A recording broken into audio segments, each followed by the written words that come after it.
ಇದು big boss ಅಲ್ಲ, ನಿಮ್ಮ ಪ್ರೀತಿ ಗಳಿಸಲು ಬಂದಿರುವ ಕಾಂಟೆಂಟ್ ಬ್ರೋ. ಪ್ರೋಮೋದ ಮೊದಲು ಬರುವವರೇ ನಿಮ್ಮ ನೆಚ್ಚಿನ ಹನುಮಂತಣ್ಣನವರು. ಬಂದು ಅಕ್ಕ ಚೈತ್ರನಿಗೆ ಕಳಪೆ ಕೊಟ್ಟೇ ಬಿಡ್ತಾರೆ. ಹನುಮಂತಣ್ಣನ ಬಳಿ ವಾದ ಮಾಡಲಾಗದ ಚೈತ್ರಕ್ಕ ಸುಮ್ಮನೆ ಕೂತ್ ಬಿಡ್ತಾರೆ. ಹಾಗೆ ಮುಂದೆ ಮಾತಾಡ್ತಾ ಇದ್ದಂತೆ ಬೇಬಿ ಕ್ವೀನ್ ಅನ್ಕೊಂಡಿರೋ ಐಶ್ವರ್ಯರವರು ಬಂದು ತ್ರಿವಿಕ್ರಮ್ಗೆ ಕಳಪೆ ಅಂತ ಶಿಶಿರ್ ಅದೇ ಉತ್ತರನ ಕೊಡ್ತಾರೆ. ತ್ರಿವಿಕ್ರಮ್ ಕಳಪೆ ಅಂತ. ಹಾಗೆ ಶಿಶಿರ್ ಹೇಳ್ತಾರೆ ತ್ರಿವಿಕ್ರಮ್ ಎಲ್ಲೋ ಕಳೆದು ಹೋಗಿದ್ದಾರೆ, ಹುಗ್ಗಿ ಹೋಗಿದ್ದಾರೆ ಅಂತ ನನಗನ್ನಿಸ್ತಾ ಇದೆ ಅಂತ ಹೇಳ್ತಾರೆ ಶಿಶಿರ್. ಎಲ್ಲರೂ ಕೊಟ್ಟ ಕಳಪೆನ ಸಹಿಸಲಾಗದ ಚೈತ್ರರವರು ಒಂದು ದೃಢ ನಿರ್ಧಾರಕ್ಕೆ ಬಂದು ನೀವೆಲ್ಲ ಏಕೆ ಕಳಪೆ ಕೊಡ್ತಿದ್ದೀರಾ ಅಂತ ಗೊತ್ತು, ನಾನೇ ಟಾರ್ಗೆಟ್ ನಿಮಗೆಲ್ಲ ಅಂತ ಹೇಳ್ತಾರೆ.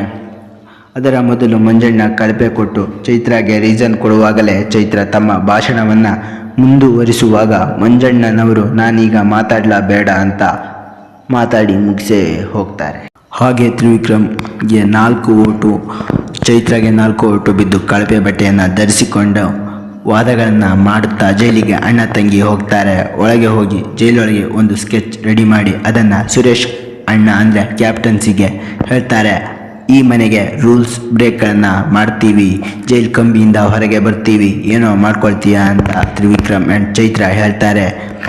ಮೊದಲ ಸಲ ಆದ ಕ್ಯಾಪ್ಟನ್ಸಿ ಸುರೇಶ್ ಅಣ್ಣನ ಕೈ ಬಿಟ್ಟು ಹೋಗುತ್ತೆ ಎಂಬ ಭಯದಲ್ಲಿ ಸುರೇಶ್ ಅಣ್ಣ ಒಂದೆರಡು ಮಾತುಗಳನ್ನು ಜೋರಾಗಿ ಆಡಿ ನನಗೆ ಕಳಪೆ ಕೊಡಿ ಬೇಜಾರಿಲ್ಲ, ನನಗೆ ಕಳಪೆ ಕೊಡಿ ಬೇಜಾರಿಲ್ಲ, ಆದರೆ ನನ್ನ ಕ್ಯಾಪ್ಟನ್ಸಿ ಕಿತ್ಕೊಳ್ಳೋ ಪ್ರಯತ್ನ ಮಾಡಬೇಡಿ ಅಂತ ಸುರೇಶ್ ಅಣ್ಣ ಹೇಳ್ತಾರೆ.